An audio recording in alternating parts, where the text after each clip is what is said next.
something strange happening in October and Christmas. It's the fact that Tintin, which was a comic and a cartoon, will be made into a movie. I say that's strange. I mean, I know past films were cartoons to become that, but it's Tintin. I mean, the thing about Tintin was, when it was a comic book, he was a Nazi, because they did bark the Nazism about it. Alright, you might debate about it on YouTube, but he was a Nazi in the 40s. But of course, we saved the day, and Tintin became back into a comic. And when the cartoon came out, I did watch the cartoon. Okay, it wasn't what you call a great cartoon, like Simpsons or anything like that. But it's Tintin, and for all the buts about it, the credit is it's a fantastic concept. Now making it into a movie, or in other words, the CGI movie, it's quite strange really, because I wouldn't mind it to be a live action film, but if that's how it is. Alright, let's have the pluses about the film. Obviously, Spielberg's directing the CGI cartoon, which, as we've known with the Indiana Jones films, is not the last one, but the first 3 ones, and the fact that he did Jurassic Park and Jaws and many more, he's got a pretty good track record. With the help is Peter Jackson, obviously, who's done all the doings and that a lot.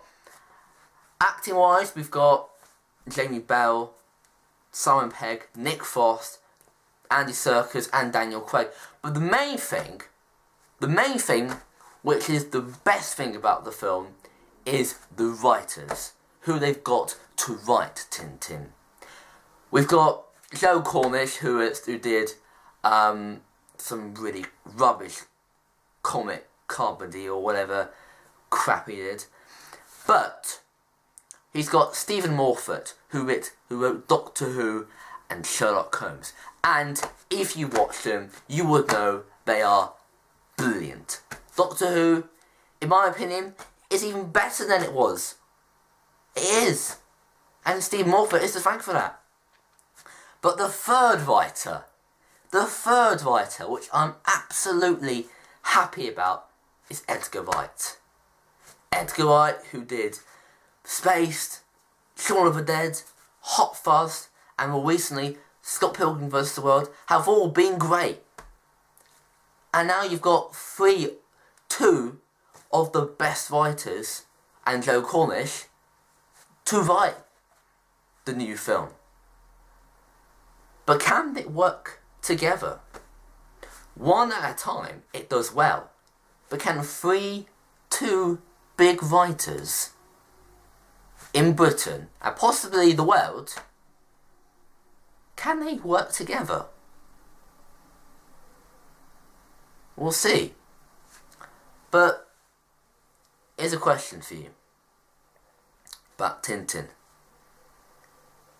Is it going to work, Tintin, with all the big actors and directors, with all the producers, with all the writers? Can something like this, which is smartly done, could it work? Well, both.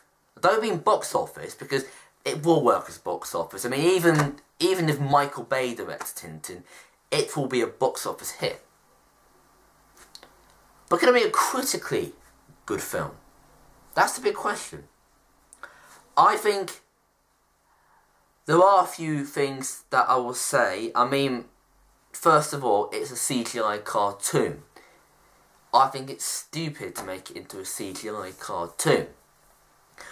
I think personally it should have been a live action film rather than a CGI film, because we've got all these actors look like people that could play the parts in real life.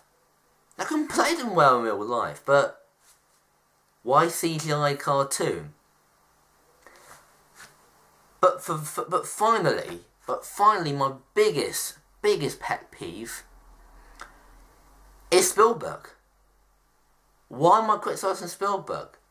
I mean, he did the best films ever, Jurassic Park and Indiana Jones. But the thing which bothers my brain is he did the last Indiana Jones film quite badly, and he hasn't had a best track record film this century.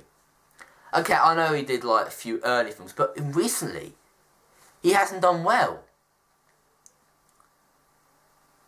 Will it be a success? Or will it be the biggest flop in movie history since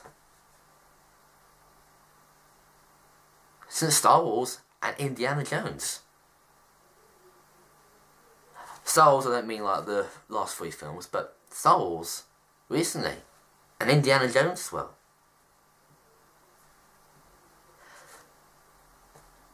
Watch this blog again in a couple of months' time, and I'll give you that opinion.